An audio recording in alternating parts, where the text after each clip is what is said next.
Spencer, the last 2 years, Andrew Berry's drafts have been really good. What do you think? I keep sitting here going, why? What's the difference?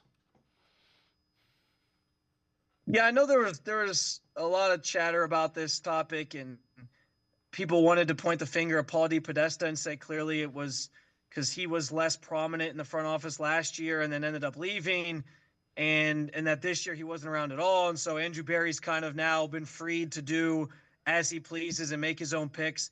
My understanding has always been, and I've heard this multiple places, that Paul DePodesta was never sitting in the draft room or in the war room pointing and saying, we got to draft that guy, I'm making this pick. Like that was never how the setup was with him. It was always more of he came in and gave Andrew Berry and company tools of how to evaluate players and find the right value on players. And those things, by the way, are still largely in place for even with Paul gone, in terms of how they go about business this time of year and free agency and all those different things. So yeah, I just didn't understand that narrative. I think maybe it just stems from people want a place to point blame and point the finger, so he was the easy person to do it for. I think more than anything, it just comes down to the Browns actually had premium picks these last 2 years. They had first-round picks. They had second-round picks.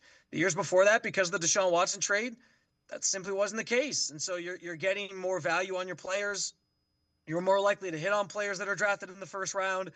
And obviously this class on paper looks like it's going to be really good. And you got 4 guys theoretically that all had like first round grades by certain draft experts and analysts and things like that at some point. So that's really encouraging. But, I think in general, I'm excited about this class as well. And obviously we know what last year's class did, but I think it truly just comes down to actually having those day 1 and day 2 picks to draft players that are on the higher end of the board and add to your roster and fill some of those holes. Well, the other thing is maybe, he's been there a couple of years. Maybe he's getting a feel for it, and maybe somebody is getting better at their job.